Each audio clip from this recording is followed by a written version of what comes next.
by roll call. Mrs. Bilton? Here. Mr. Wright? Here. Mrs. Hawkins? Here. Mr. Salcido? Here. Mr. Mitchell? Here. Stand on pledge allegiance. I pledge allegiance to the flag of the United States of America and to the republic for which it stands, one nation, under God, indivisible, with liberty and justice for all.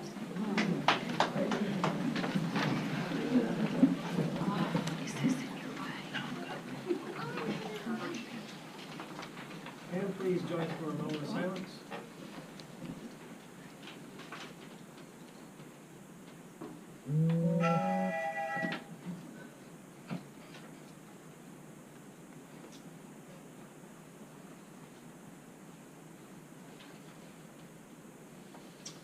All right, thank you. All right, item number 2, preliminary items. Letter A, adopt agenda. Move to approve, or move to adopt the agenda of August 1st, 2017 as presented. So moved. Discussion? I was just wondering why some of the questions that I asked regarding the agenda were not addressed prior. Oh, we've been slammed, this does all the student enrollment, so we try to get to as many of them as we possibly can. If you have questions along the way, as the agenda goes along, you're more than welcome to ask them and try and answer them as quickly. All right. Got our motions? Mrs. Dozal? Yes. Mr. Wright? Yes. Mrs. Hawkins? Yes. Mr. Salcido? Yes. Mr. Mitchell? Yes. All right. Item B, move to accept the minutes of July 6th and 2017 as presented. Make a motion to approve the minutes for the 2 meetings as presented. Second. Third.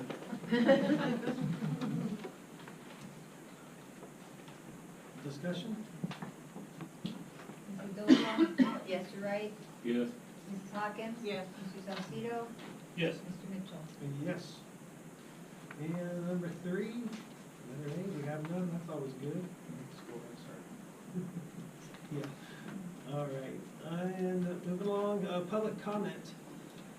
And typically, those have been here prior, and many meetings before. Usually it's when we dress or come up and do a call to public, we'll have, you know, a time frame, but we've been really relaxed on it. But because of the meeting that we have here tonight, we're gonna keep it into a rule of 3 minutes. So try to do your best in keeping it in for 3 minutes, okay? Individuals wishing to address the board will be granted time under the item on the agenda they wish to address. If the item they wish to address is not on the agenda, they will speak at the beginning of the meeting. Board members will not be able to respond to comments from the audience that are not on agenda items. ARS 38-432.02H. Each patron will be allowed 3 minutes to address the board unless additional time has been previously requested through the superintendent or the board president. During the open session, the board shall not hear personal complaints against school personnel or a person connected with the district. Policies KD, KE, and KEB are provided by the board for disposition of legitimate complaints, including those involving individuals. Board policy -BEDH, public participation at board meetings. All right. And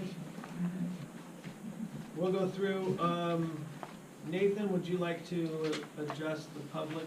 On the agenda. On the agenda item, okay. Mr. Malik? I believe I have 5C down You want to wait till then? Okay. And Gretchen, 5C? Yes. Okay. And Mrs. Wortman with meet and confer, would you like to now or wait till the particular? I'll wait. I'm sorry? I'll wait. Okay. And Mr. O'Neill? I'd like both. I'll give you 2 cards, sir. Okay. And Mrs. Jimenez, would you like to call public or wait for the particular item? I'll wait for the item. Okay, great. And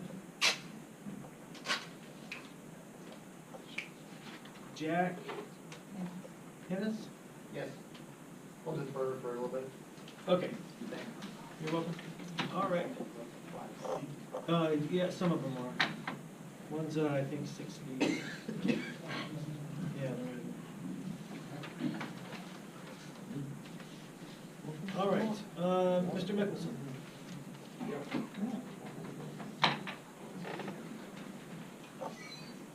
You can just stay there if you like, Bobby. Okay. Stand right here. Good. My name's Bobby Michelson. I don't have anything specifically prepared, but I did want to talk about, one was the policy revisions, but also the superintendent's contract and the board's decision not to renew it. I know you guys have whatever reasons you had for doing so. I personally would love to hear them. And I think that for the sake of transparency, I think we're owed that as a public to know why Shannon Goodsell's contract was not renewed. We asked for transparency from all our elected officials, from the bottom all the way to the top. So I would expect that same from you. I just, because I don't understand it. You guys wouldn't, there was no explanation when it occurred. And I think Shannon has no problem hearing what the issue was or what the deciding factors were. But I personally would like to. I don't know if anybody else would, but I think we're owed that as a public. Sure. Second, when it comes to the MOU, I don't understand why it's necessary. I understand it's different than what was in place 5 or 6 years ago. But again, in my opinion, I think the teachers have been better compensated without it than they ever were with it. And I'm speaking as a whole. Certain individuals benefited from that old meet and confer policy, whatever you want to call it. But I think the raises and the benefits and all these things that have been instituted in the time that Shannon's been here have been more fairly distributed than they were when a policy like this was in place. So I don't understand the need. Second, I read the policy, and about half of it, if not more, is you writing a policy for the association. And I don't think that's right. You are telling this association how they will run things. And I don't think that's your place. I think that's overstepping, and I think that tells me that this is the board's agreement that you are pushing on these teachers. And I don't know why that is the board's place. If the teachers want a union or an association and they want to come together and put it together and then bring it to the table, then you guys go back and forth on it. To me, it reads like this is yours. It's your policy, and you are setting policy for this other organization, and I don't think that's your place. So that's all I have.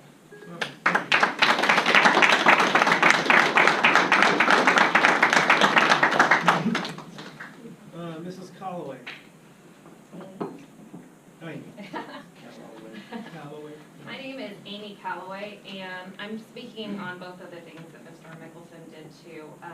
My daughter goes to Union. I went to Union. I'm proud to be a member of this community, but I can honestly say that I don't feel like this board did what's best for my child. Mr. Goodsell, his family in general, has done so much for this community. They've put themselves in our community, and I can't imagine a better person coming and taking over our school. So me as a parent, I'm A, mortified, and B, just so heartbroken to see this family leaving our community as a whole. And I mean, I'm someone, my daughter's AP, my daughter's elite dance, she's everything. She's involved in this community. His kids are involved in this community. And you're taking something away from our community and our families, and I just don't think it's right. And I ask from the bottom of my heart that you don't do it, that you re-sign his contract, because I couldn't imagine a better person. I really couldn't. You have been a motivator to my daughter. My daughter since middle school, and I'm shaking, I mean, from middle school, you've done awesome things for her before she ever came. And I took her to put her in union because of you and not because of anything else. And I just ask that you guys reconsider, because Ms. Dolzell, you were one of my teachers, and I mean, I'd ask that you don't do this, because I was proud of union and I couldn't imagine a better superintendent. And as far as the MOU goes, I'm a teacher, not at a high school, I'm at the college level, I'm a professor. And the way I read the MOU is kind of like what Ms. Mickelson said. I'm a teacher, I'm a professor, but the way we do things is everybody's involved. Everybody has a voice. The teachers, our other staff, and to me that MOU says so much more about the teachers, and I couldn't do my job without everybody else having the same word and being on equal ground. And I don't think that that's what that MOU does. So that's what I read from it, and I think it should be reconsidered, but my biggest thing is, for my daughter's sake, please keep Goodsell.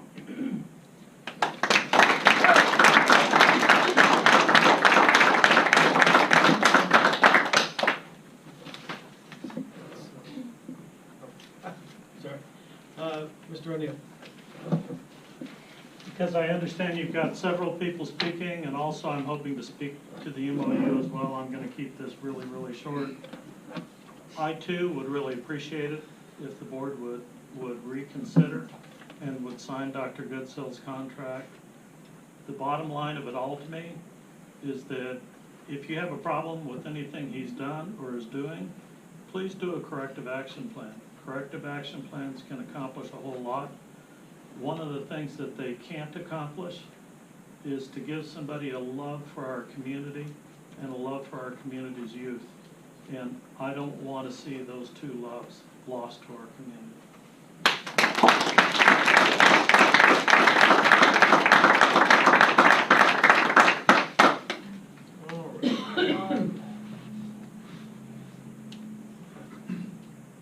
Garrett? That's me. Okay. Hi, I think I'm a melting pot of all of you because Who's this I one come from? from a father who was a school bus driver and owner-operator. My mother was a school secretary as well as a cafeteria supervisor from 78 to 81 years old and has an award named after her. My in-laws were, one was a principal, one was a school secretary. Between my husband and I, we have 61 years of teaching and coaching up until the college level. Also, we both served as the presidents of our teachers' unions, as well as negotiators. So, I say to you, I have been through all of this with the support of a lot of school boards and a lot of faces.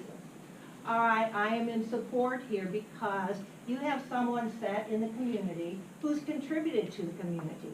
When you think of the time frame, today, your students are starting school this week.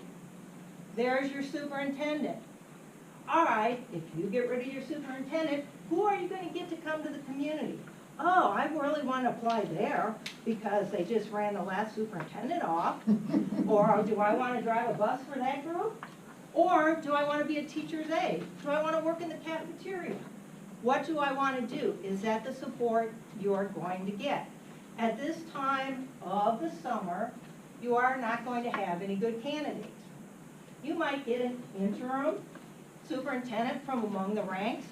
Are they going to be better equipped to lead this school year? All right, like I said, I'm a melting pot. I love the guys. I made friends with the maintenance guys because they treated me really well. When you're a coach, you got to know the maintenance guys. And I knew the superintendents real well too. So I say, you know, you make your own decisions, but think what this is going to do to your community for employees at all levels. Thank you.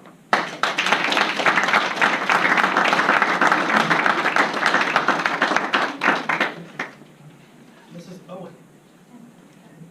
Hi, I'm Jackie Owen. I am one of your constituents. I have voted for several of you people on the board there, and I'm not sure that you're representing what I want for our schools well. Dr. Goodsell has been a positive benefit to our schools. I have seen improvement as well as getting the tools that our children need to succeed after high school. They're going to college more prepared than they have been in the past. Now, he may not be perfect, no, but who is? I have seen the past that you've had here. I wasn't happy with it. I wasn't gonna stay. I would have left. But I now have a freshman and a junior at Casa Grande Union High School who are varsity and junior varsity cheerleaders in the dance program, involved in their community, do public speaking, and love to be here.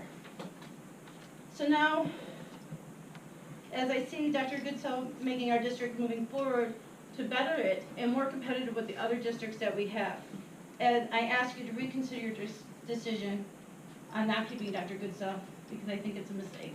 He needs his contract renewed.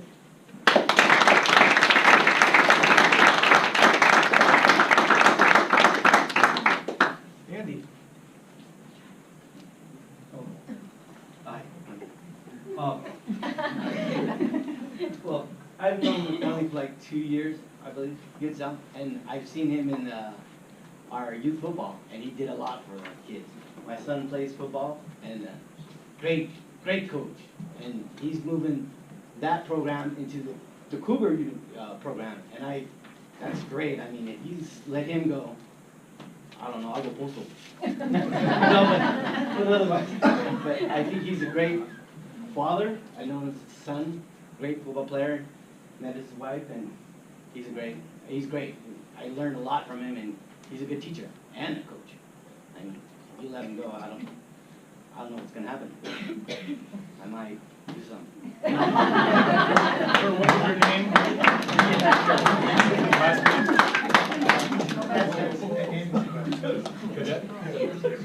I forgot my sister was a preschool teacher. She worked for that and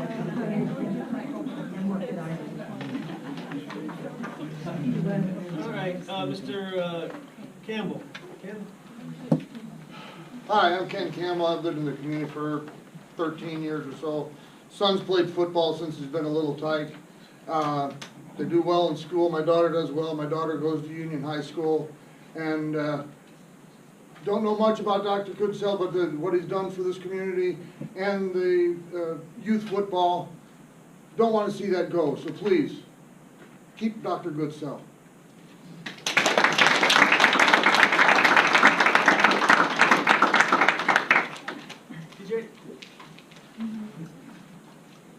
First off, thank each and every one of you for being here and supporting and taking care of our school district. You know, each one of you take the time out of your day, and you know, this is your time, but you choose to be here for our community, just like everybody here. You know, this is the community, and we're all, a lot of us, or majority of us here for that purpose, for Dr. Goodsell, to renew his contract.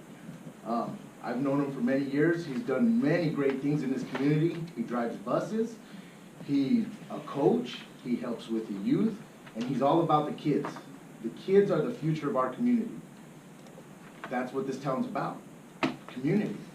And he's the father of that around here. I mean, he does so much.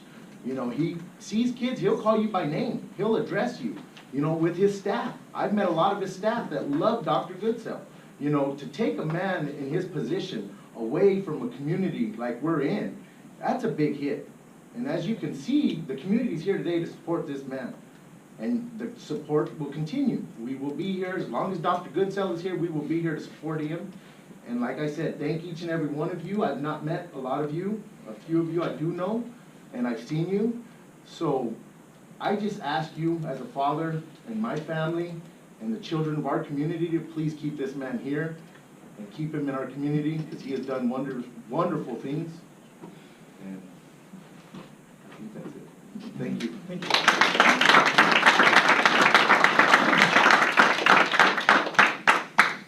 Mrs. Hernandez, Vanessa? Hi. I don't know the politics behind all of this, but one thing I can say is I love Mr. Goodsell. I'm sorry, I'm gonna get emotional, but he can point my son out in a crowd of 1,000. He knows my son by his first and last name. My son played with him for 3 years. From the time they got here, my son was on his team. And that's what stood out to me, because he connected with my son on a different level. He knows my family. When he sees me in town, hey, Mrs. Hernandez, how are you? How are your boys? It's usually the first question I get asked. He cares about these kids. You're not gonna find anybody else like that. Obviously, these people are here for a reason. It's not because of you guys. It's because of Mr. Goodself.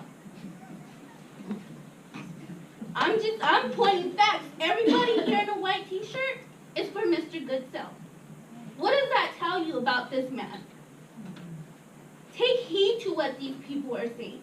We're not saying it to benefit us. We're saying it for our kids. Because like CJ said, that's the future.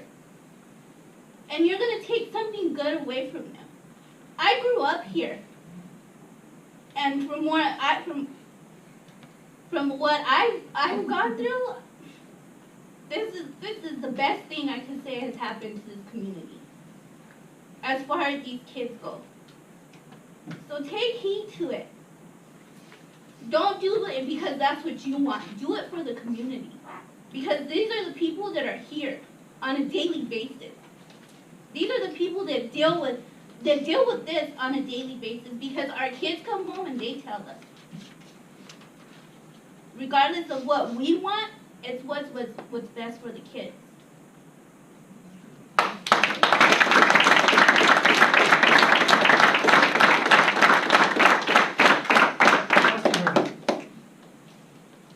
My name is Dustin Hernandez. Mrs. Hernandez is my wife, of course. I've been here all my life, so I grew up here in Casa Grande. This is my home here. I call this home. And first time I seen Dr. Goodself, I said, yeah, of course, he's an outsider. He doesn't look like he's from here.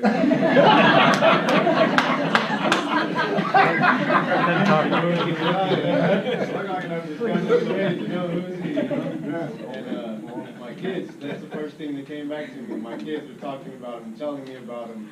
You know, they knew him before I knew him. And usually that's not how it goes around here. Usually you meet the parents and then you meet the kids after. But he's contacted with my kids. He's real close with all. I have 4 boys, and he knows each and every one of them's name, and that's pretty rough to. I mean, that's kind of hard for any other superintendent to come and know, 1,000, 2,000 kids by name and have a personal relationship with them. And another thing, extracurricular. I say he's extra. That's Mr. Goodself. That's right. That's right. That's right.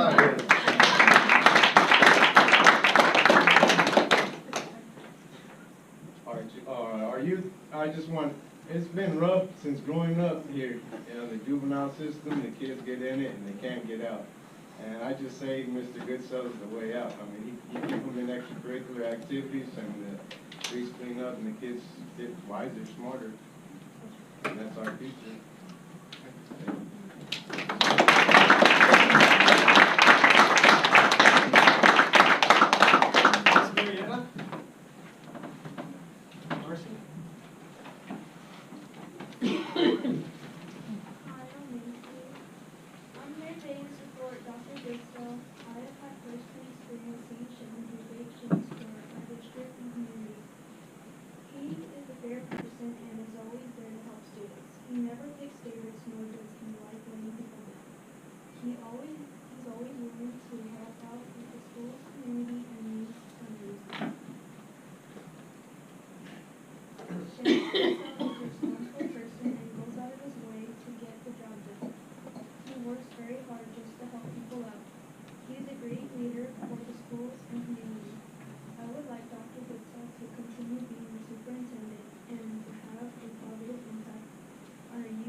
I don't live here in Casa Grande anymore. We moved up to the valley in December. But when I heard what happened, I was really concerned. The reason we moved isn't because we don't like Casa Grande. We love Casa Grande because my husband's health isn't really good. And we go to doctor's appointments all the time. Anyway, as a grandparent, I was really concerned what I found when I found out about this. I have a granddaughter that teaches at the high school, and I have a grandson that's a junior at Union. And I've heard nothing but great things about Dr. Goodself since from both of them. And I've seen him at church. He's a wonderful man. He loves the community. He loves the kids. He wants the best for the kids in this community. And I think it would be a big mistake if he chose to not renew his contract.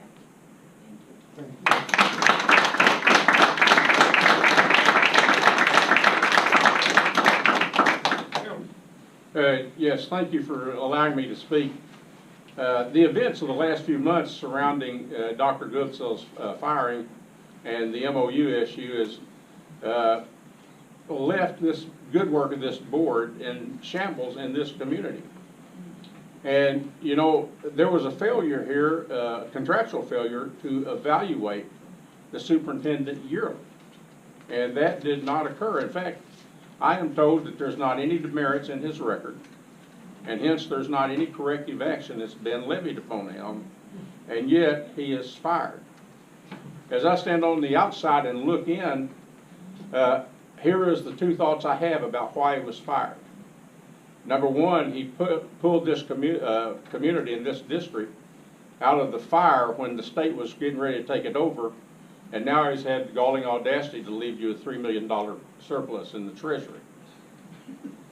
Further, he's just come back from a trip to China, and while he was over there, in the position he's in, he represents this community while he's there, and the dignitaries of that country. And I just got to ask the question: if he was bad enough to fire, why was he allowed to go? That is imponderable to me. And in fact, his trip may have a long-term impact on the economic development of this county, the whole county. But let me give you some possibilities for you to consider. One, bring the extension of his contract back on your agenda for consideration. Extend it. Then do the yearly reviews for the period of the extension. And if you find any demerits, put it in his record. If you put them in his record, give him an action plan. That's normal management practice in public bodies. And lastly, I urge you to place the MOU issue on hold while you think the whole thing through again. But if you should pass it, I'll just tell you right now, it will not be long before a future board discards it. But if you established a faculty senate like they do at universities, you involve everybody, not just a particular union. That's something I think that you might want to consider. Each board leaves a legacy. And what I'm going to ask you to do is to leave a good one and bring this man back on board and do this thing correctly.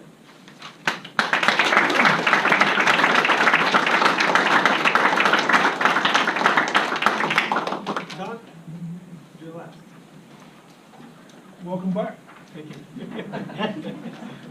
I've lived in Louisiana, Tennessee, Georgia, worked in 7 different districts across the United States. I'm a warden of the prison, so I do want to highlight, if you don't keep the extracurricular activities, you'll lose part of your kids, and that'd be at my place. So I just want to highlight a few things. When I got here, and I've done security audits all over the country, I moved here because of Valaga and the middle school. We toured those 2 schools. Had no intentions of my kids going to Union, because I was at Union in 2008. It was a train wreck. I mean, I'm not politically correct. I apologize. The physical plant was in bad shape. The district was in financial disarray. We lost Mr. Dearden. I talked to Mr. Dearden in office, and I also helped a bunch of folks raise about $30,000 to $40,000 to donate to the Booster Club to try to buy helmets, shoes, underwear, jocks, and socks, because it was in such financial disarray. Brought in Mr. Mace. They fixed the physical plant. Union looks better now than it did in 2008. Brought in Mr. Triggerley. He put some structure back in the school. Set a rule. Kids, show some respect. That wasn't in 2008, I can tell you. His business management's well documented around the state. Just look it up, Google, the $3 million he talks about. Brought in Steve Merrill. Never had federal grants before. He got them now. He brought them in. Athletic teams, extracurricular activities, did a good job in Vista. Mr. Hamilton was part of that, they kinda got off on the right foot.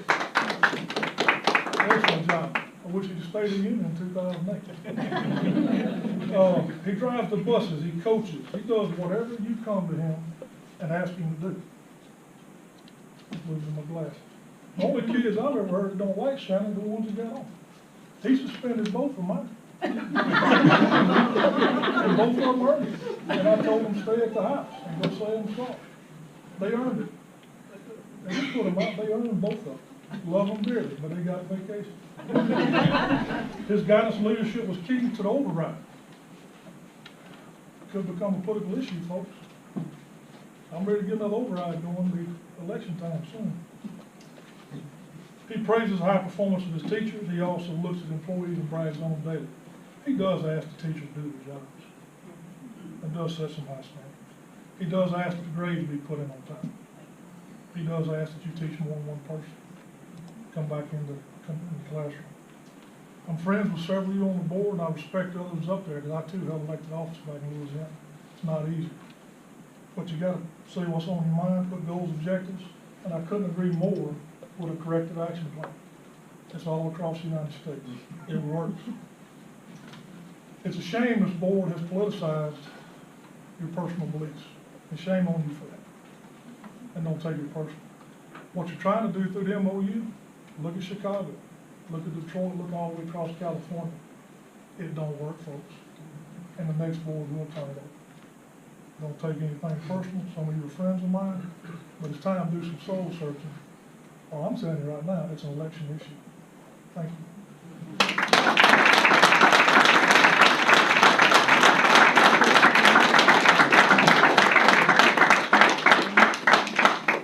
All right.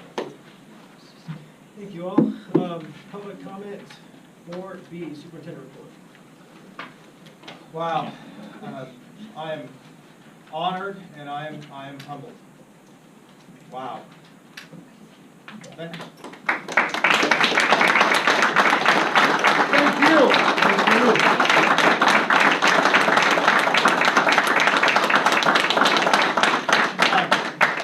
We got a report. Melanie's going to be giving a little bit of a small report in regards to some of the academics on the students. But before I do that, there is one person who has received an honor, and where's Gina? And Sharon. Sharon's here. Oh, she's outside. Okay. There she is. Truly, the schedules and the finances and the budgets of any school district can be an absolute beast. You're dealing with both the state legislature, you're dealing with the federal government, and you're trying to compartmentalize and budget things appropriately, and sometimes the checkbooks don't quite add up the way that you'd like them to in regards to rules and regulations. And then you've got to make all the reporting based upon all of the rules and regulations. And it is an absolutely monstrous and difficult job. But I'm very pleased to announce on behalf of the Arizona School Business Association for the Casa Grande Union High School, once again, the Association of School Business Officials, or ASBO International, has awarded the Casa Grande Union High School District Number 82 its Certificate of Excellence in Financial Reporting for having met or exceeded the program's highest standards for financial reporting and accountability. The district was recognized for its comprehensive annual financial report for the fiscal year ending 2016. Congratulations.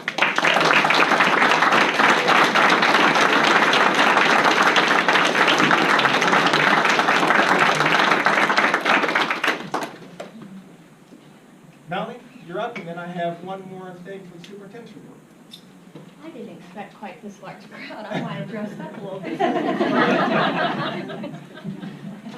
Gosh, it's a difficult thing to follow. The passion that I hear in the room, the accolades, and you know, I get to stand up and report on test results, which don't make me a highly sought after speaker every once in a while. So anyway.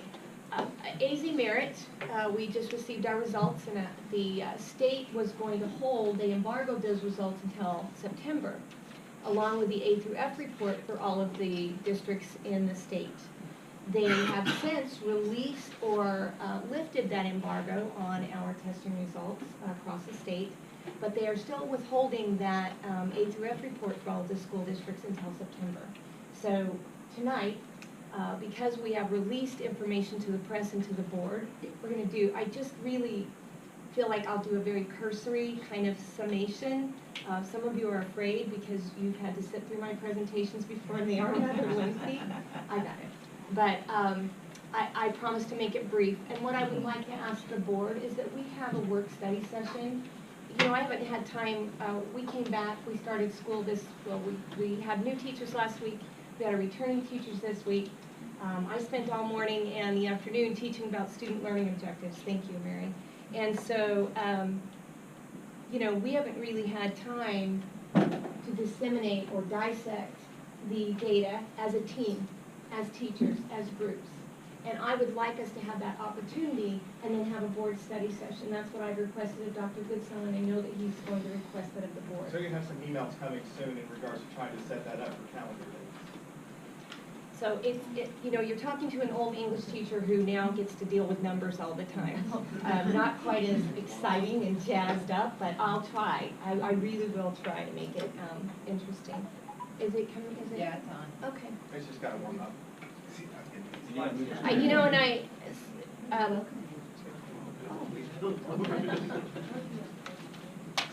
there we go. It'll take just a moment. What? I know. So the scores were released, and I broke them down by English, math. I have some of our AP scores, and then of course some averages with the state. I will tell you I've not included science. I spent several hours today looking at the newly released Excel spreadsheet, which takes about 45 minutes to get through one listing of the spreadsheet. I don't know what's wrong with the state, they don't alphabetize by district, they alphabetize perhaps by county, but then you've got to go through, and the numbers aren't matching to me, so I guarantee that you'll have a science report coming soon.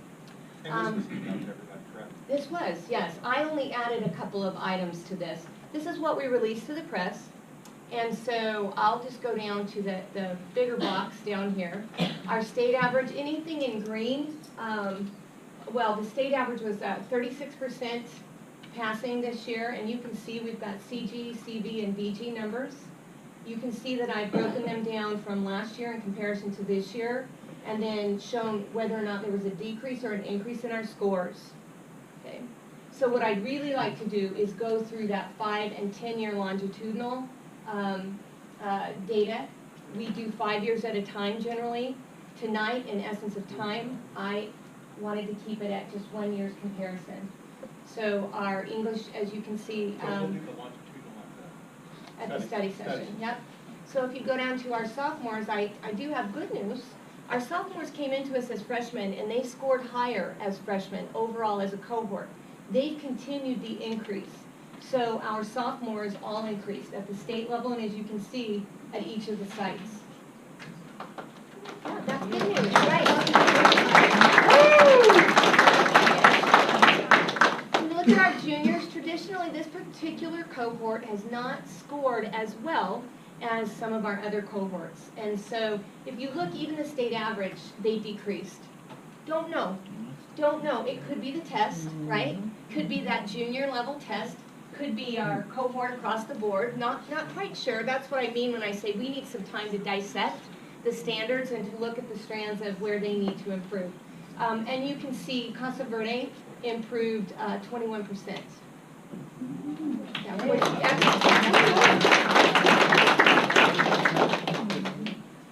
So next we get into math. And as most of you know in the room, the board adopted a new math program last year.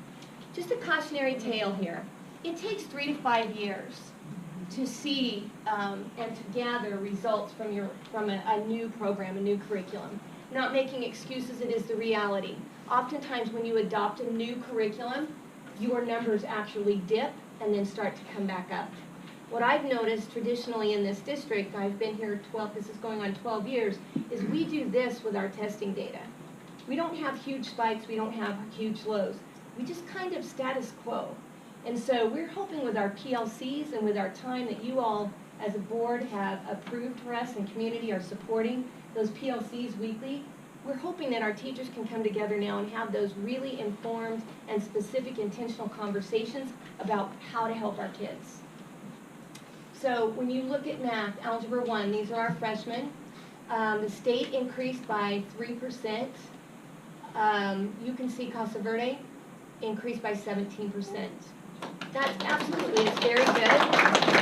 I want you to also realize that our numbers at the 2 comprehensive sites could have dipped even more because of a new program, because of many reasons. So I don't want you to be, too disappointed by a decrease. That's a normal event.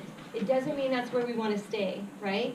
We have an excellent teaching staff, we have an excellent curriculum, and our kids are transitioning between perhaps not as difficult and rigorous as curriculum to a much higher standard and curriculum. So please understand that. Geometry, I tell you, we've got to brag right here in geometry. Take a look at Vista Grande. 10 percentage points.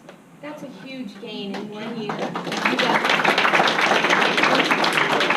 I can't wait to talk to our geometry teachers and find out what happened. Pixie dust. It's crazy. Even the state flatline, they did not move. They stayed at 34%. Okay. And then, of course, our juniors, Algebra 2. And the state improved at 4% in Algebra 2. We decreased slightly, but I want you to look at the numbers. 2 and 4%, that's pretty small. Okay? Still a slight decrease. Again, remembering we have a brand new curriculum. So our AP data, gonna brag on Casa Grande Union and Vista. In fact, Casa Grande increased their AP scores by 11%.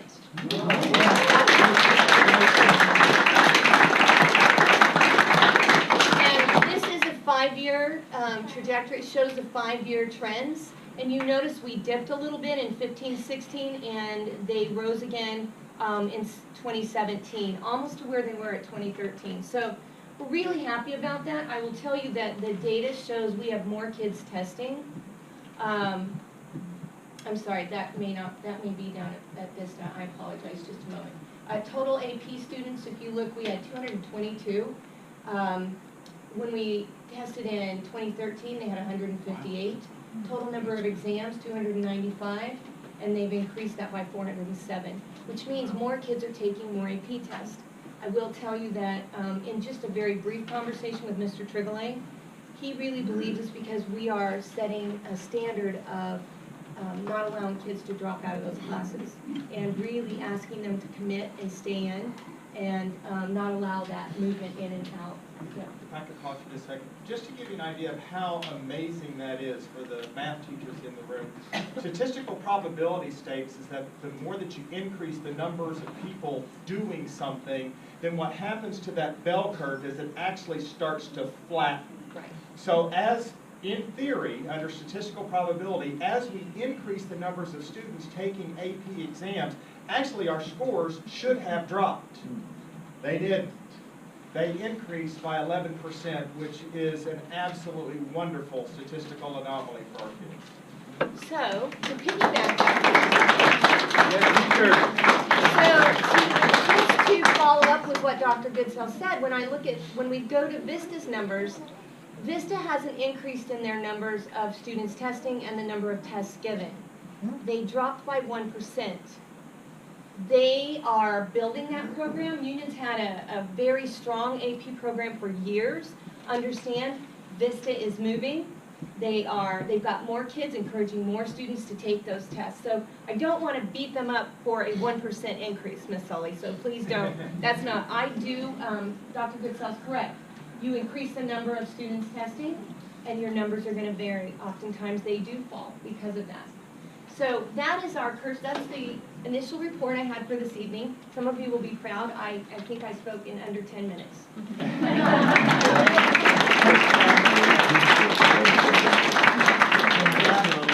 Just one more thing for my superintendent's report. School starts Thursday, for those of you who do not know. Okay, school starts Thursday, big yellow buses will be coming by a house near you.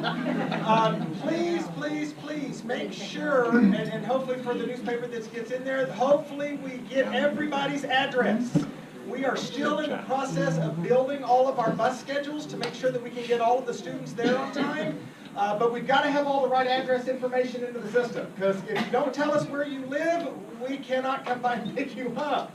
The other one is PLCs. Exactly what Ms. Edwards says. PLCs stand for Professional Learning Communities, and we have carved out some time certain mornings of the month at which departments can get together to talk about students, to talk about their academic performance, to talk about pacing calendars, curriculum maps, how the instructional process is going to go, share instructional ideas. And that's going to occur in the mornings periodically each month. So please, please, please check the school calendars, because it will list those dates and times at which we have a late start. Wednesdays. Yeah, it's on Wednesdays. The buses will still run. They're just going to run a little bit later. So if your child calls and it's a Wednesday and the bus hasn't come by yet, that's probably because it's an early release day and the bus hasn't come by yet. Okay?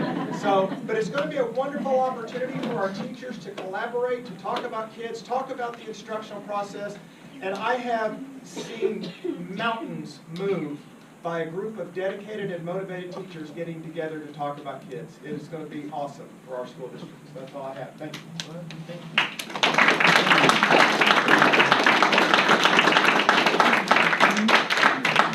All right, moving on, item 5, matters reserved for board action. Letter A, move to approve the 2017-18 dual enrollment agreement with CAC as presented. So move to approve the 2017-18 dual enrollment agreement with CAC. Second, discussion? Yeah. Dr. Goodwill, how many kids take advantage of this during each year? Of course, it varies, and of course, you have to pass the entrance exam in order to get into CAC. We provide that test at the school. You know, typically the students have to go out to CAC. We changed that, and we're now bringing that test on campus, so it varies from year to year. Principals, what do you think? 10% maybe?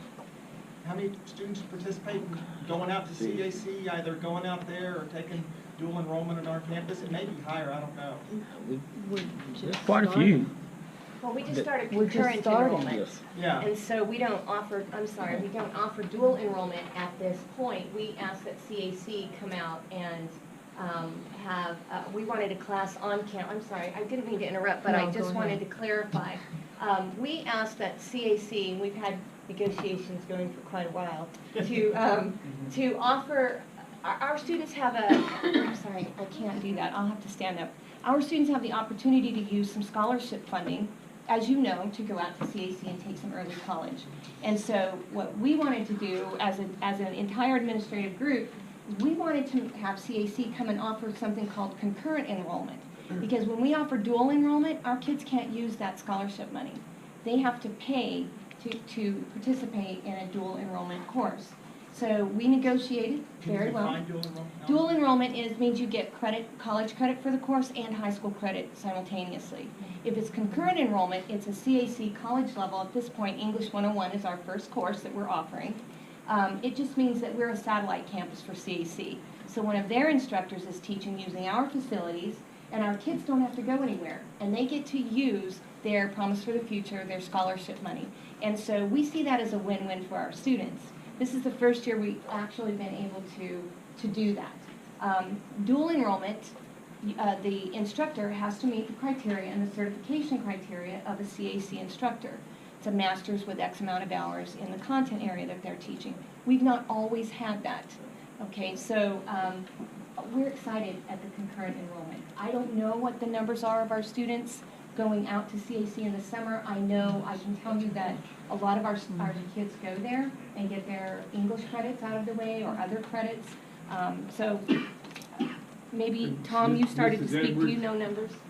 Mrs. Edwards, my question was how many kids participate in the dual enrollment, and you're telling me that we've also got, as I understand, we've also got a program that's concurrent enrollment. Do we have Yes, two sir. different programs going on? We do not have a dual enrollment at this time. So we've got an agreement here for dual enrollment. What is this about? Which means that we have an agreement that CAC would honor a dual enrollment with our high schools. It's all, they do this throughout the county. And so it's like that. So we don't open- actually use this? No. We have in the past, we have. Okay. We have had some dual enrollment classes. Okay. Right now, we have concurrent enrollment. We have 17 enrolled at Union in English 101, Okay.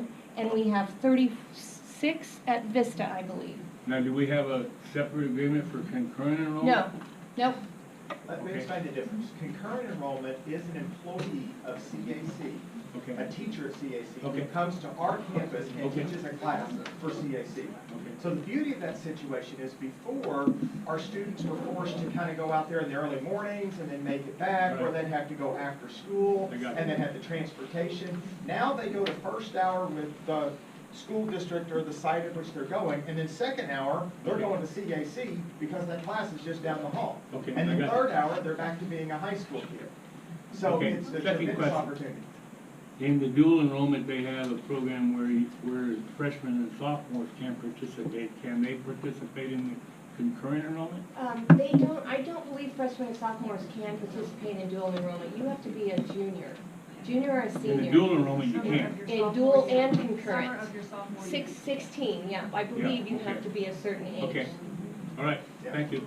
Are these worth weighted credit then? The concurrent enrollment, yes, because they are college level courses. Anything else? I like to say it's always great, and I know you worked really hard from day one about relationships with the elementary school district, trying to align curriculum and everything else, and so when we have everybody, mixing together, it's great. It's a great opportunity for our students in our district, so thank you. All right, got the motions? Discussion? Mr. Salcido? Yes. Mrs. Hawkins? Yes. Mrs. Dolzall? Yes. Mr. Wright? Yes. Mr. Mitchell? Yes. All right. Letter B, move to approve the direct service agreement with Bell Unified School District for pronounce that, or Safe. yeah. Safe. Outreach as presented. I'll make a motion to approve the direct service agreement with Vale Unified School District for the safe house. Discussion. I have a question about who is going to receive the training. Lauren Martinez does. There we go. Any other discussion or questions? I didn't hear what you said. Lauren Martinez, she's our data processing that works with safe, all the safe.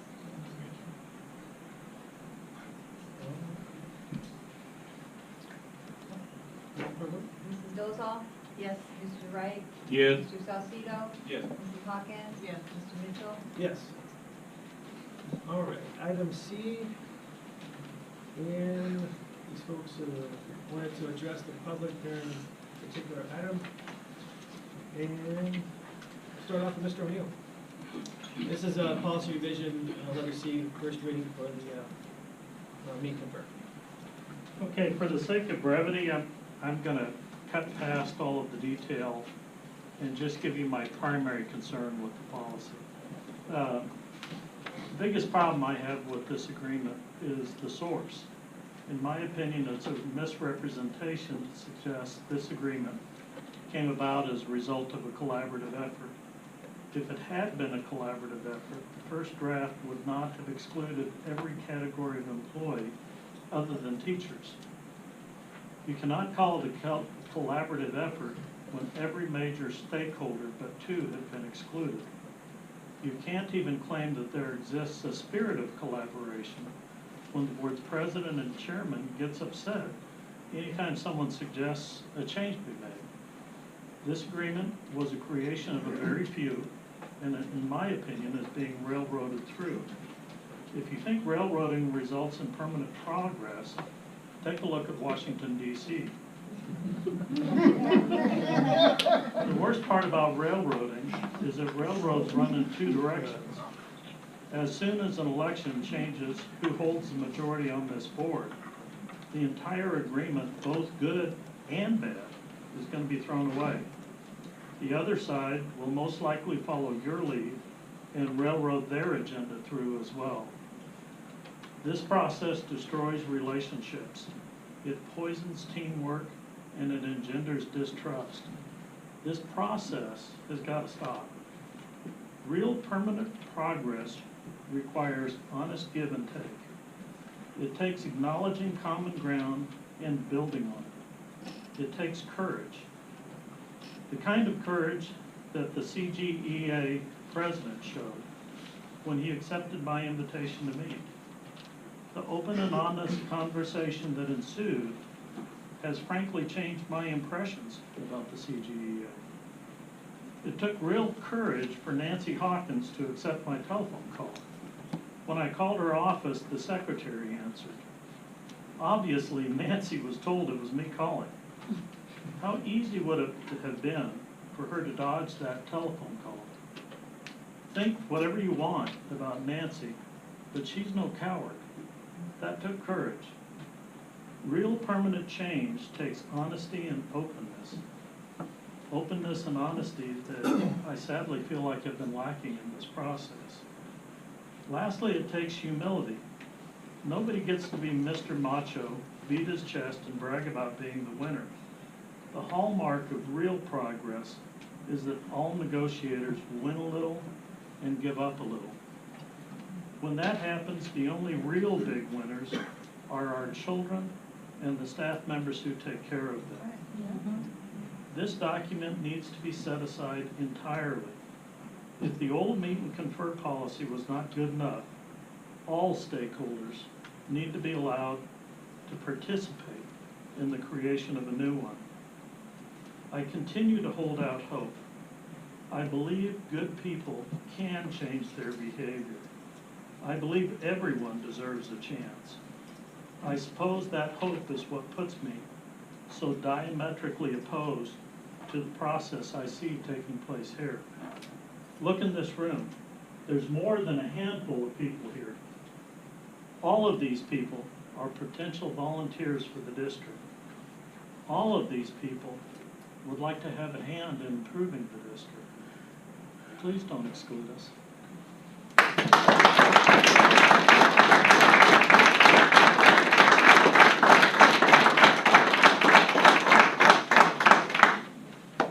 Mr. Hinnis. Thank you. I appreciate being here this evening. Board, superintendent, and staff, etc. This evening, I appreciate everybody being here. Thank you. I have not been around the board for quite some time. I used to be a board member here quite a few years ago when I was much younger. And enjoyed the time I spent here, and I especially enjoyed the time being around students, the teachers here, the staff at Casa Grande Union and Vista Grande, etc. We started are an amazing group, and we're very fortunate to have them. My concern comes from a past board member, seeing how this has been presented and pushed through. Legally, I have some very serious concerns about the whole process, about how it has been presented, about how complete disregard for legal. And if I understand correctly, that the legal was told that we'll handle that. You don't really need to worry about that. As the superintendent, I would especially as board members, if you're going to be signing onto a document that will be going further with the district into the future and being a document that is a legal binding document that you'll be operating under, I think you need a blessing of an attorney. That's just my thought. I just think you are putting yourself in the gray area. You're risking the school, the members of the board, and the rest of the community by your actions. So I hope that you'll take this under consideration. I hope that you'll go back and review and go about the process in the correct way. If I remember correctly, we used to have meet and confer. We used to have classified and non-classified. We would come into the room at a table. We would discuss the numbers. We would come back, they would come back, everybody would meet over what was in the best interest of all the folks at the table. And it wasn't a specific group that was negotiating only for everybody else. it was everybody at a table having a chance. I guess you've been using the elementary schools template, their meet and confer for the past couple of years. My wife's an elementary school teacher and has worked, Dr. Davidson, I think it's been in place there for quite a few years, and has been a process that's worked well, that represents all the members of Casa Grande Elementary School process, like classified, not classified, etc. I was really disappointed to hear of how that was going about. So I don't mean to take up too much time. I really appreciate all the efforts that the board does. You tremendous work, but you are splitting a community by your actions. You're forcing something down that is strictly the wish of potentially one or two people. And there's issues.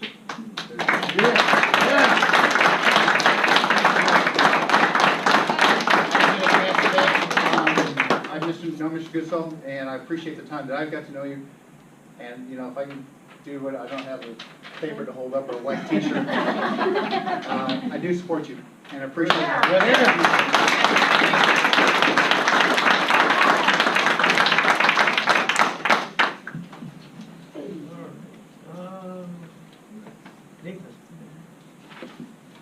Good evening, board. As a social studies teacher, I'm usually in the back of the room, so being in the front of the room is kind of awkward. I had some thoughts that I was going to say, but after listening to a lot of people speak, I'm kind of changing my perspective a little bit, or my overall, what I'm going to say. I'm a parent first, a teacher second, and then a spouse third. And that my wife is also the same way. She's a parent first, she's a teacher second, and she is a spouse third. We argued a little bit over that the other night, and then I said, well, then I looked at her and said, you're sitting across the couch working on stuff for school, and I'm sitting over here working on stuff for school, so what do you think? And then she agreed with me on that. With that said, I feel like some people feel that the CGA is this dark force that's coming in and trying to control things and overpower the other groups, and we're not. We want all the groups to participate, and like I said, I'm the president of CGA. I would not be the president if I felt we were this dark force coming in trying to do this. Like I said, the teacher part of me definitely is much higher ranking than that CGA president part, but that still influences some things, and the goal is to educate the children. And so all the teachers that are part of CGA, because that is what is CGA. We are just a bunch of teachers that want the best for our students, and in some cases we have to argue what might be great for the teachers, because in turn, if you have a happy teacher, you're going to have a teacher that's going to work their butt off for their students, and you're going to have happy students that are going to be educated students. And so hopefully everyone understands that we're not trying to change or take power away from especially the board. We just want to have a voice, for the teachers to have a voice.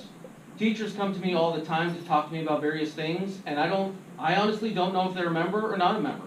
I listen to any single teacher equally. I have classified staff that comes to me and talks to me of things, and I talk to them just as equally as I would any teacher.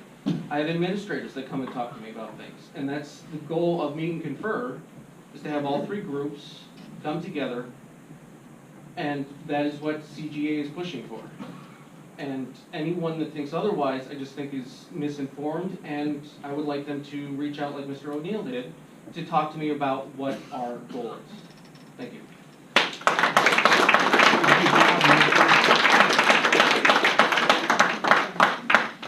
Mrs. Mortman? Hi. As our schools begin this school year, our community has observed that our groups that are responsible for our children's high school education aren't working together effectively. That's why I'm here. We're looking for a focus upon people acting and treating each other positively and respectfully. One of these groups is the Teachers Association. Casa Grande residents want and need a continued formalized teacher's voice as part of the team providing education for our youth. I'm someone who graduated from a public school, who had a social studies teacher who shared about what history has taught us about the value of unions in the United States.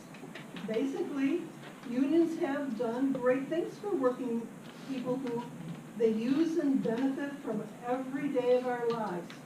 They have been one of the major forces in the building a robust and vibrant middle class.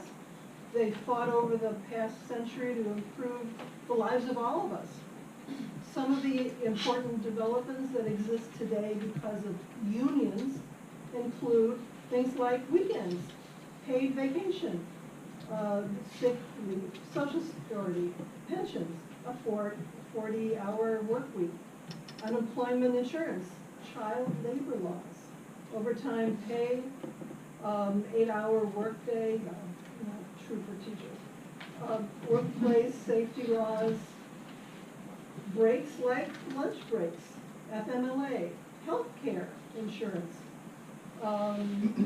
equal pay that requires employers to pay women and men equally for the same amount of work, public education for all children. So we hope, the community hopes that by the end of the 2017-18, the Casa Grande High Schools have been improved their work environment for all of the employees and student achievement with respect to achievement, academic, social, and emotional growth. So thank the union for improving all of our lives.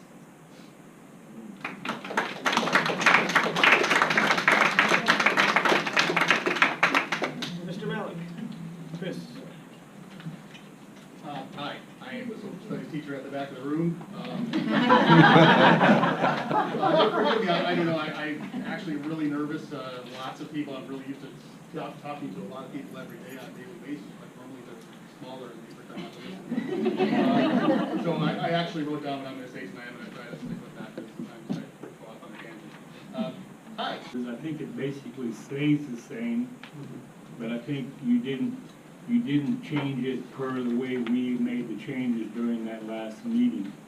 And so we have a first reading, and the rules, when we change a document, the document goes back to ASBA for a review to see if everything is legal. So I don't think we're in a position tonight to go to a first reading. I think it needs to be reviewed for basically to see if everything is on the up and up. Anybody else discussion? Yeah, I have discussion. I want to kind of comment on, thank you, Nathan, for some of the stuff we read in the paper. I think that's, I commend you for, I'm talking about the article in the paper. And so I appreciate that. And so the one thing that, as far as, just like you're talking about teachers, I just want to make sure we make something clear that, you know, anyways, I'm just saying, well, anyways, I'm talking to you. Anyways, the part of it is that I just want to make sure we make clear that we are here for all the teachers, and we're trying to do everything we can to improve every facet of our organization here. And so that includes, I mean, you know, it's kind of like when you're in an airplane, they have a little airplane comes out, you have you and your kid, and who gets the air first? You know what I mean? So that, I mean, that's where we are right here. I mean, everything's important, but we have crucial parts of it. And so when we get in these instances right now where there's gaps in there, you only can fill gaps with two things, and that's either with suspicion or with trust.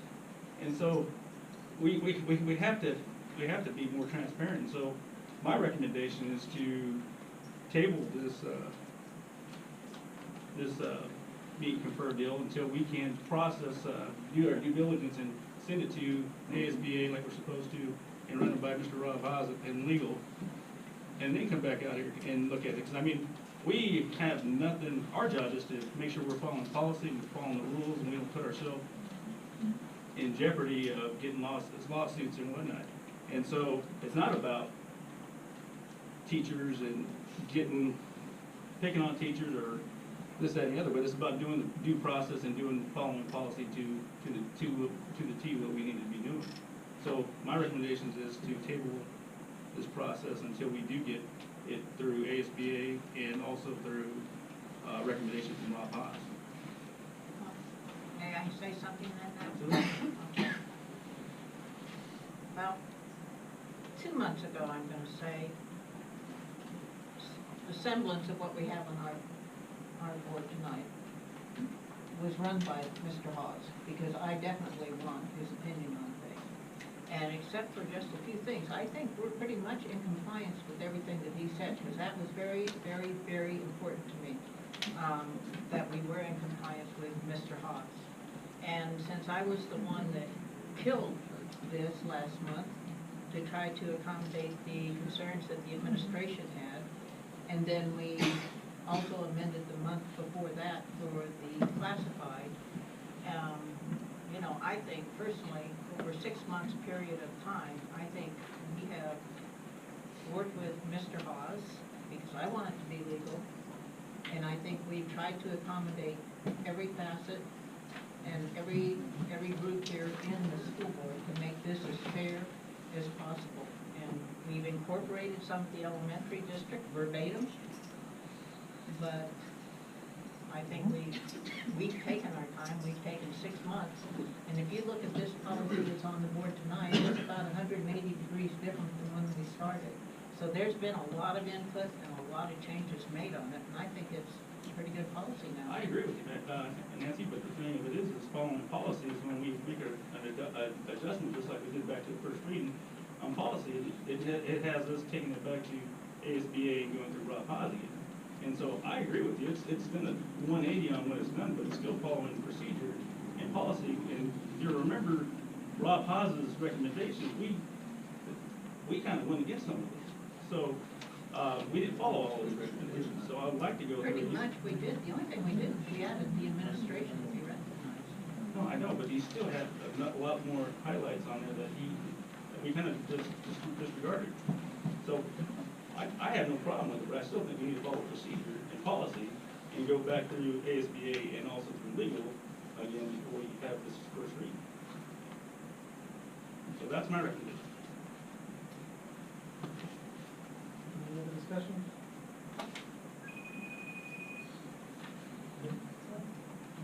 Is there a motion to table or not?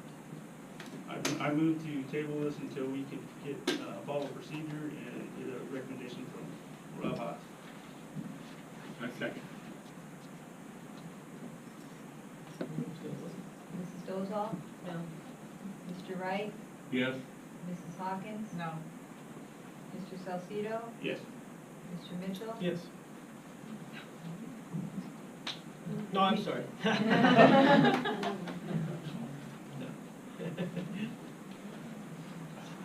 I'm waiting for the next one. Okay, so now we're back to the original motion to approve the first reading as presented.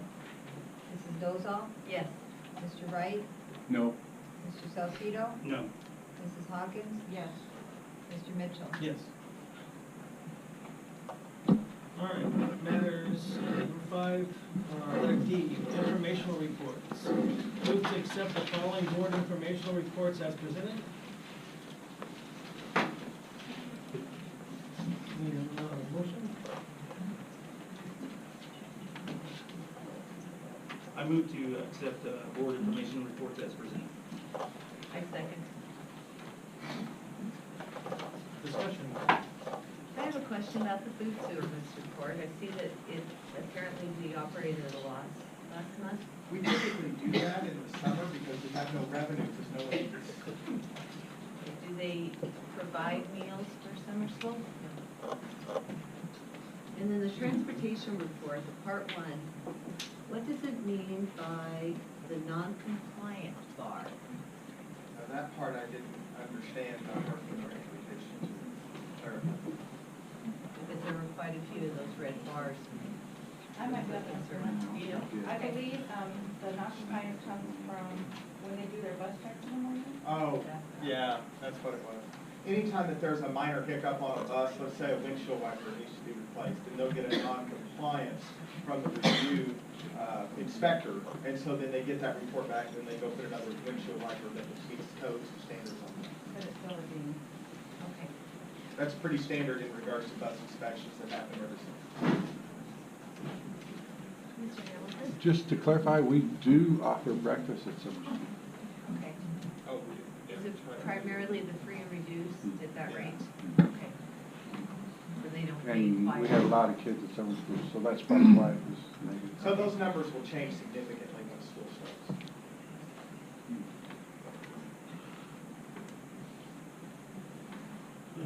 Anyone?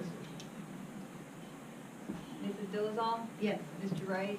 Yes. Mrs. Hawkins? Yes. Mr. Salcedo? Yes. Mr. Mitchell? Yes. All right, and consent agenda, A through I. And we have, this is Jimenez for item 6B. So I guess, should we pull that to discuss? She can talk now. Okay, great. It's a little premature, but I can say it now. It's Yeah, fine. sounds great. Okay, all right. So good evening, members of the school board and Dr. Goodsell. So although I ventured away from the district, I relished the opportunity to return to Vista Grande High School and once again serve Casa Grande Union High School District. I greatly appreciate Dr. Goodsell's support. One thing is for sure, stepping outside the district has clarified my perspective, and I've realized that there is no district better than this district. I want to thank you again for your support. I want to thank Dr. Goodsell, the members of the board, and Ms. Sully, and I will work diligently to serve the community, the students, the staff, and the district. All right, need a motion to accept A through I. Go move. Second? Discussion, I would like to, B, as in boy? not like a dog. Dog? I had a question on B as in boy. For those individuals rescinding their resignations, will they return at the same rate of pay? Then on C, the additional appointments and extra duties, I thank you for going ahead and putting in the rate of pay for each position. And then the other things. 6F, auxiliary report. I'll just read what my question was. It was mentioned within an email that the system for student activities and club finances was going to be changing. I've asked numerous times for an update. Prior to changing, I'm requesting the board have an overview and a cost analysis, both in dollars and manpower, of instituting and running this new program and its benefits. I'm also not sold on discontinuing banking at a single bank if it means abandoning business at another financial institution, which has been a good steward of our finances and supportive of the school district. So before we move to a different system, I would like to have the board update. Maybe Gina and Sharon can fill you in regards to the audit.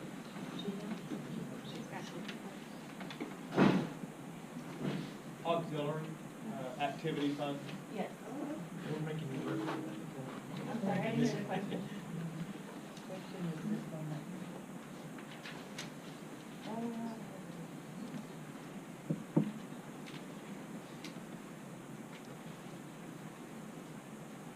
So it going to just one bank? Yes, the rumor was that one of the banks, then all the finances would be going just to one bank instead. Right now, there's several. Well, I know for auxiliary accounts, for the auditor general, we're only allowed to have one bank. And as far as like, club account, they want it to be as minimal as possible to meet the needs of the district.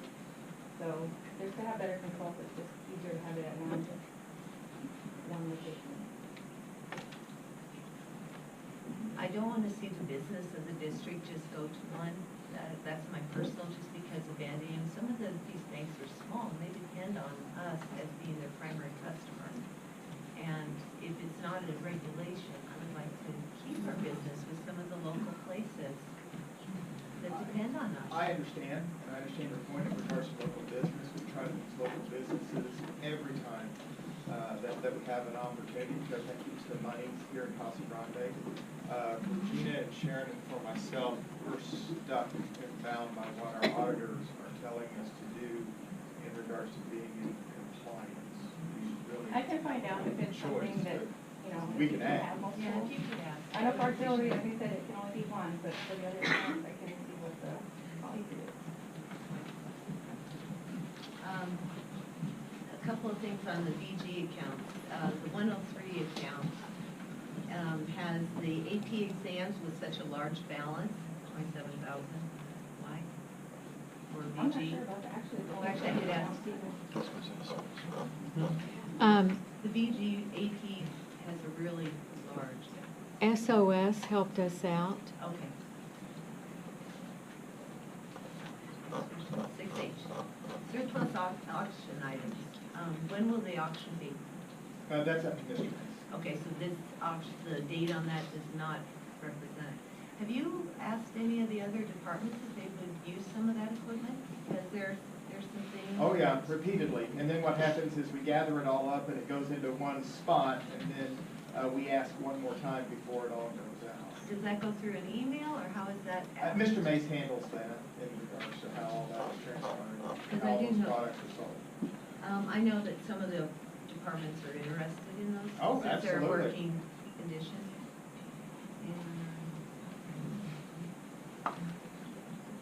The 6C, is there a department chairperson for the CTE department? Not yet.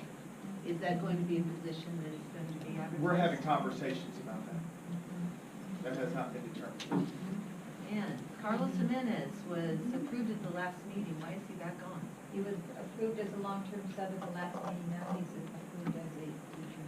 And I see he has a higher degree than what his placement is. He has a bachelor's degree. We Okay, looked good. through all of his paperwork. Okay, He's placed at a bachelor's. but it's printed as, master. It's printed as a master's and part of his paperwork. We looked through both his resume and his application, and we did not see a master's, so. But if he has one, he would get that? Yes, yes, absolutely.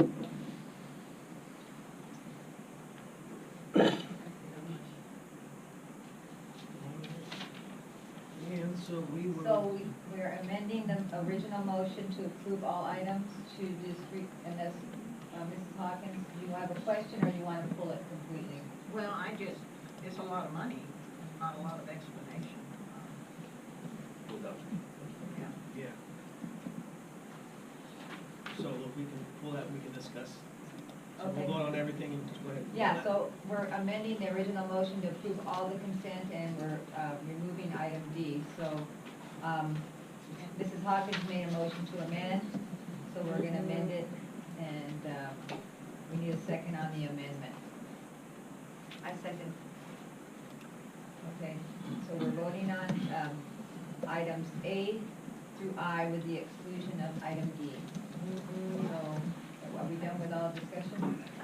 So I've looked back to where I saw the masters, and it's just on that hiring checklist, so that's not, even though there's a conflict, that's okay. Yeah, no, It's just a typo at the We bottom. go off by what his, whatever his. Yeah, we go off transcripts. Okay, so item A through I with the exception of D, Mrs. Dozal? Yes. Mr. Wright? Yes. Mrs. Hawkins? Yes. Mr. Salcedo? Mr. Mitchell? Yes.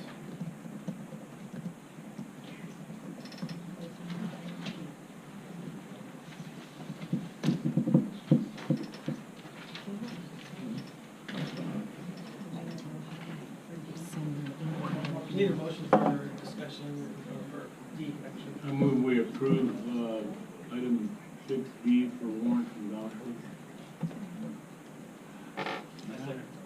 Discussion?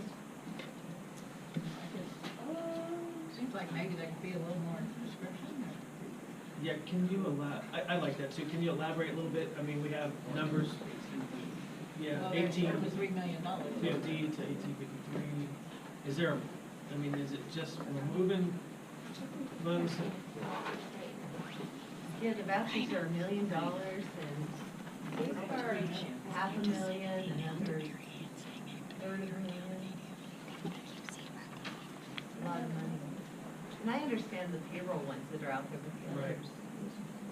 Those are the, We can pull vouchers, but I believe these are ones that have already been signed off yeah, on, right? they were, previous fiscal year, 17 fiscal year, they were ones that you guys signed off on during the month of June. They might or be July, because we're excuse me. closing, we're trying to close out our So POs and half end of the year. them were these, yeah, closing out 17, right? And moving into 18. So this, all this funds are already accounted for? Yes, it's stuff. This yeah, isn't this new has already monies been for, approved. for. No, this was all stuff that you guys, No. when I send my AP vouchers out, that total on those vouchers is the equivalent of, so if you look at those past Vouchers, vouchers, okay. you'll see it was for 1828 to 1831, and if you look at the totals of those vouchers, this is the equivalent. Okay. So like the That's the vouchers that you information find that's out on. here today, they'll be on next month. Right, so it's everything that you guys have approved throughout the month. It doesn't have to do with this new fiscal. No, this is all stuff that's already been done. So when you ask the questions about capital or whatever, that's encompassed in it. Good.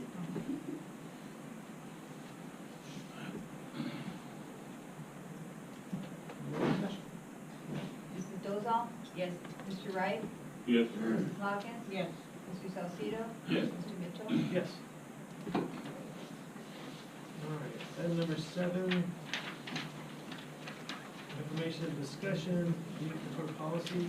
Mr. Salcedo. Yeah, no, I asked to put this on the agenda actually I asked for a first reading on this, but we ended up going with the discussion, but we'll go with it, and the thing of it is we hear it from Nancy for a long time, that we haven't had, the teachers haven't been heard, and so we went a 5-year period of executing this meet and confer process right here, and we've heard rave reviews from them, so I'm sitting here going, you practice for 5 weeks on something, and then you come for game day and you change the policy. And so it's pretty simple, so I'm just wondering, I see a lot of gaps, and, I mean, it works, the MOU that we just had our first reading on, but why would we go through all that trouble when we practiced this MOU or meet and confer policy, and why are we approving something different that we went through a whole 5 weeks of and got results that were very positive? So that's just kind of, I'm still stuck on that, because this one right here has the superintendent involved in it. He's our leader, he's the captain of the deal, and in the other one, you don't have, there's no check and balances for the hooker. We put the superintendent in the last one. And on the last one, the way we started, I'm just wondering why we went through 6 weeks of it, and we had this whole Well, thing. like right? 6 months. Or 6 months of it, so we went through 6 months when we went through 5 weeks of this, and we knew it worked, so why wouldn't we go through that whole process? So it comes back to my deal, is when you have gaps in there, it leads you to either suspicion or a little bit, or you're gonna fill it with either suspicion or trust, and so I'm sitting here going, why are we not executing this? Well, I know I've caught a lot of flack for supporting the other, okay? And I can tell you the reason I've done it, and that is because in my tenure on the board here, or since I've been here on the board, and I know the board has the authority to make it happen and to make sure that we do have this policy, or that we could follow this policy, but my experience has been, in the last 4 years, that we have not. I agree with you. When we're given the option as a board with 3 different board presidents, same superintendent, 2 different boards, and we could have done this, we could have followed the policy we had, or we could have followed this policy, but we didn't do anything. And in my opinion, the teachers were not heard. And they would fill the class, they would fill the boardroom just like these people have tonight, over and over and over again, and they would be fair, and they would always be respectful, just asking to be heard. And you know what? We didn't do it. So that's why I think this other policy, and that's why I'm supporting this other policy, is because it makes us do it. I agree with you. Given to this, the history of this board, and it's changed, and it will change again, but given to the history that I've had with it, we don't do it. Well, Nancy, I agree with you 100%, but where I'm going from that point, we heard you, and we heard what's going on, and so we went through 5 weeks of doing this. And I'm saying it worked very well, everybody was heard. and we sat there and watched them. And so why would we change that? Because the only thing that changed between the last 4 years and this year is because, and I don't agree with Wes on a lot, but this year he came up and he made collaboration a priority. Okay, nobody did. Nobody has for the last 4 years made this procedure a priority. He came forward and he said, we're going to do this, we're going to have collaboration this year. He made it, and you know what? He's been the only one to come forward since I've been here and said, this needs to be a priority. So we're doing it, and we did it this year. But that's the only thing that's changed. I agree Is with you. because he made us do it. But you know what? The board will change again in another year. Right. Okay? The next person, we may go back 4 more years, and nobody will do it. The other policy says you will do it. So what does this say? This one says you may if you want to. Really? How about, this is the part I'm wondering why it worked. And as I hear you. It works if you do it, but given. So we did it. That's what I'm saying, we did it. I know, but the only reason we did it is because he said we're going to have a collaboration process. So why did we follow this process then to do it? Because this process doesn't tell you that you will do certain things. It just says, we suggest that you do it. It would be nice that you do it, but as a board, in our history, we don't. If it works, why change it? Huh? That's arrogant. It hasn't worked with this board. I'm not talking about prior, I'm talking about the 5 weeks that we went through using this. It worked, but it worked in the CGEA, and I can tell you right now, the CGEA, they were very fair, and I saw them step forward, and I saw them help the classified when they were being asked to approve their salary, and they didn't have a budget, and they didn't know what it was. The CGA stepped forward and helped the classified. I know, that's not what I'm asking. So I've They only use seen this them be process. fair. Huh? They use this process to do what we saw. And you know what, the other one that we have is gonna use this, pretty much this process. Pretty much, too. pretty Yeah. much. And that's what the pretty much part is, to make where we're not gonna sustain things. And to be consistent, when the board changes, we're gonna have pretty much the same thing. So that's why I'm saying if we could replicate something, if we have a program that we can sustain stability and go through the changes of different boards as we change. And that's what I'm saying is that when we executed this, we haven't executed the one that we kind of had. And so that's what I'm saying. There's a lot of things in here. And so the one thing that really sticks out to me is that not anywhere in there is the last paragraphs that we have.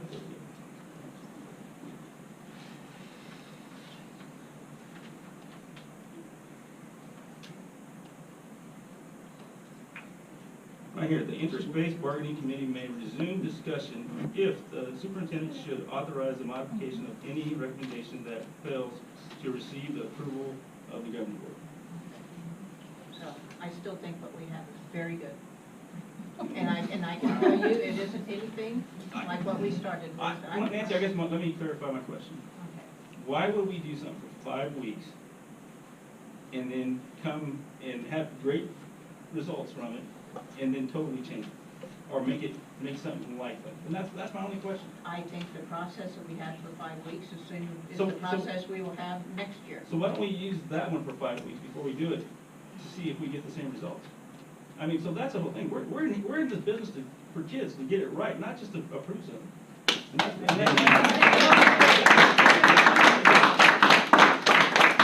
we've been doing the other for 6 months. We haven't tried to just get it approved. No, we never gave it a chance. We have it on video speaking about this, and we just steamrolled over it. You have some of this in the other one verbatim. Some of it. Yeah. So we teach people in classroom, they teach them something for 5 weeks and then they test them. They don't test them on something different on the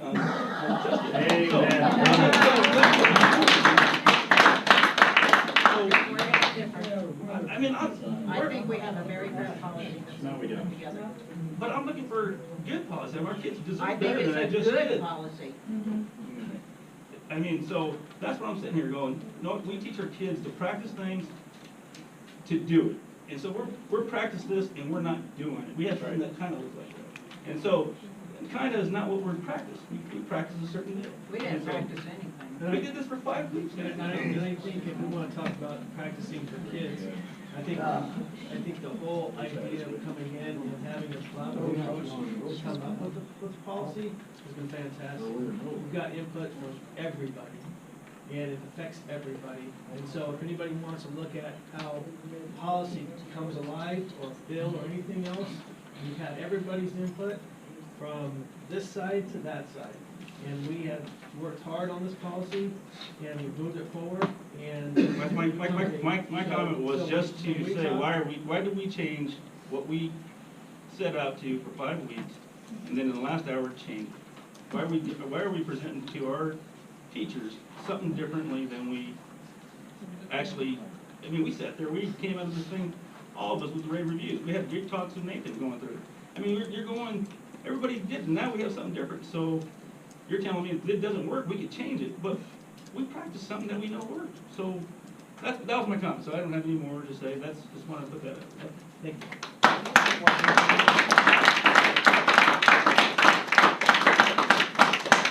Any other discussion?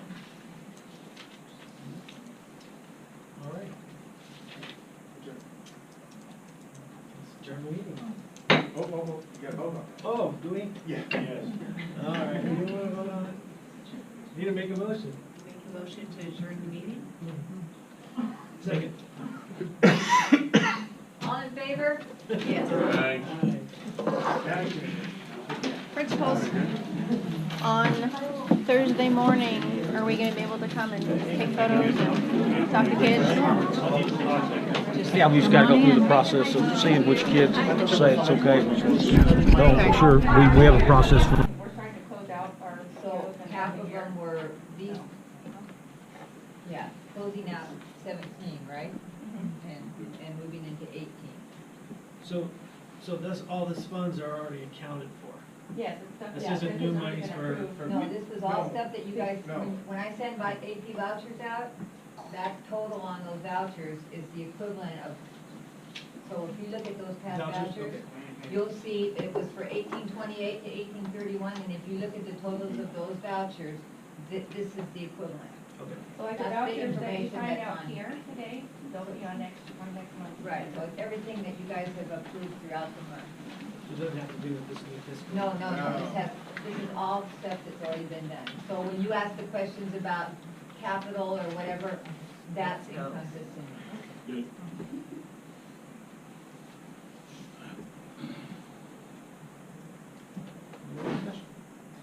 Mrs. Dozal?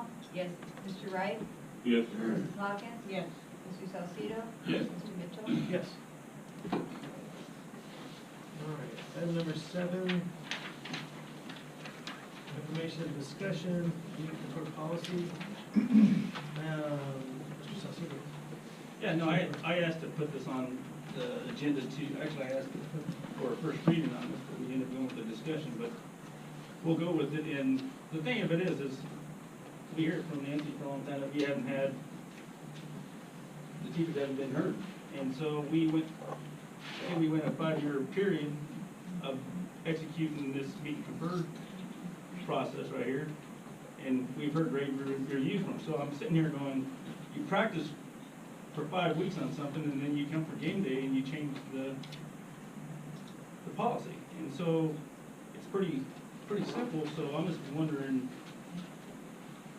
I see a lot of gaps, and I mean it works, the MOU that we just had a first reading on, but why would we go through all that trouble when we practiced this MOU or meet and confer policy, and why are we approving something different that we went through a whole 5 weeks of and got results that were very positive?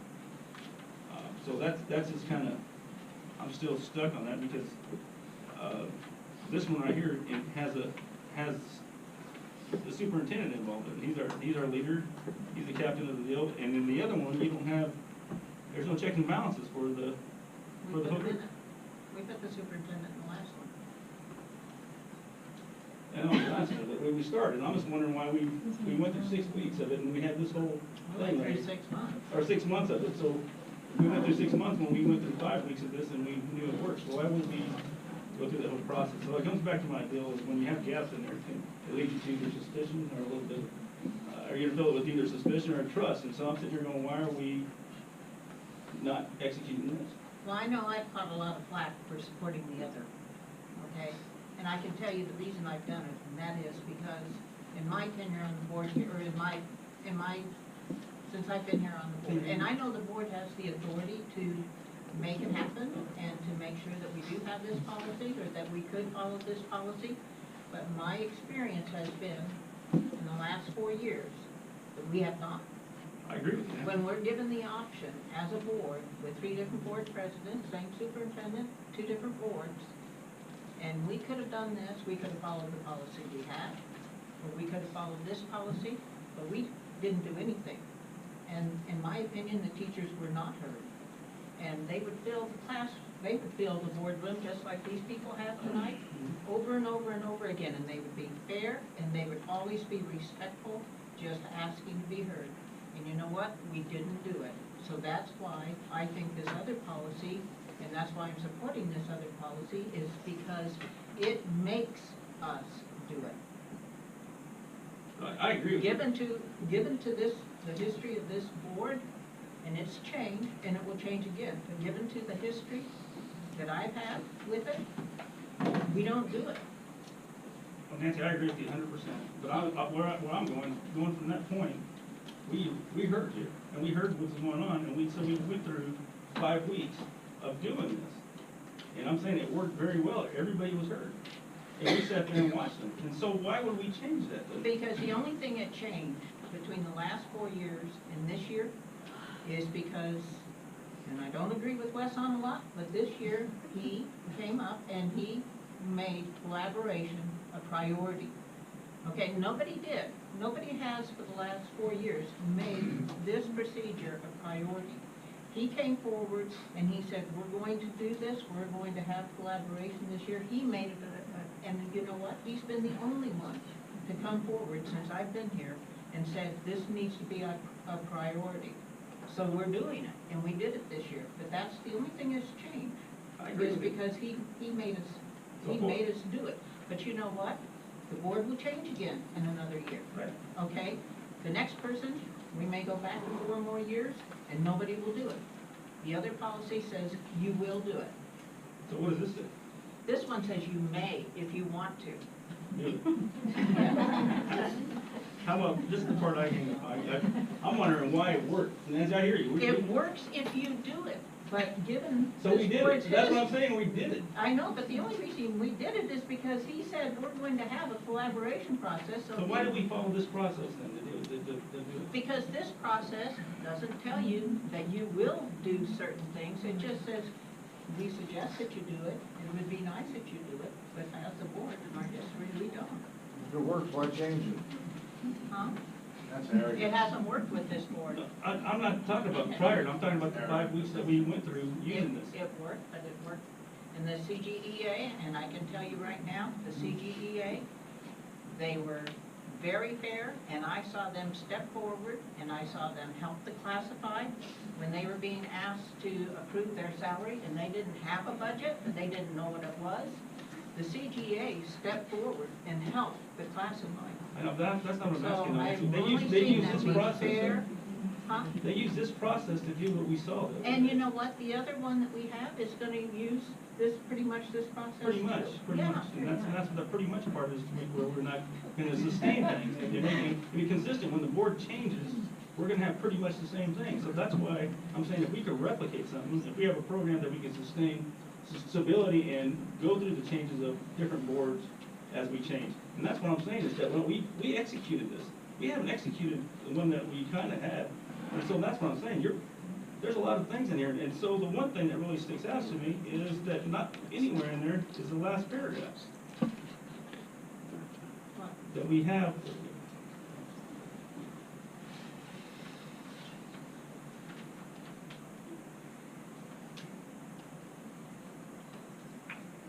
Right here, the interest-based bargaining committee may resume discussion if the superintendent should authorize the modification of any recommendation that fails to receive the approval of the governing board. So I still think what we have is very good. And I can tell you, it isn't anything like what we started with. Nancy, I guess let me clarify my question. Okay. Why would we do something for 5 weeks and then come and have great results from it, and then totally change it, or make something like that. And that's my only question. I think the process that we had for 5 weeks is So- the process we will have next year. So why don't we use that one for 5 weeks before we do it, to see if we get the same results? I mean, so that's the whole thing. We're in this business for kids to get it right, not just to approve something. And that's,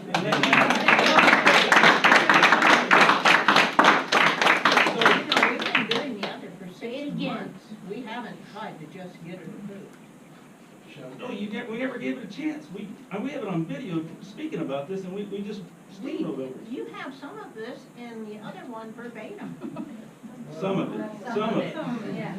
So we teach people in classroom, they teach them something for 5 weeks and then they test them. They don't test them on something different on testing.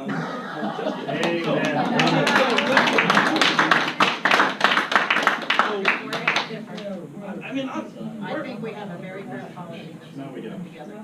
but I'm looking for good policy. Our kids I deserve think better than I it's a just good did. policy. I mean, so that's what I'm sitting here going, no, we teach our kids to practice things, to do it. And so we're practicing this and we're not doing it. We have something that kind of looks like that. And so, kind of is not what we're practicing. We practice a certain day. We didn't practice anything.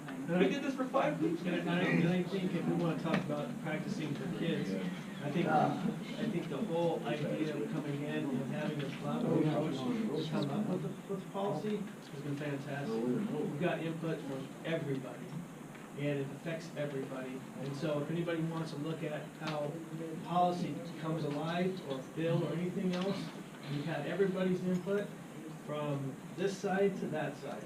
And we have worked hard on this policy, and we've moved it forward, and. My comment was just to say, why did we change what we set out to for 5 weeks, and then in the last hour change it? Why are we presenting to our teachers something differently than we actually, I mean, we sat there, we came out of this thing, all of us with the rave reviews. We had big talks with Nathan going through it. I mean, you're going, everybody did, and now we have something different. So you're telling me if it doesn't work, we could change it, but we practiced something that we know worked. So that was my comment, so I don't have any more to say. Just want to put that out. Thank you.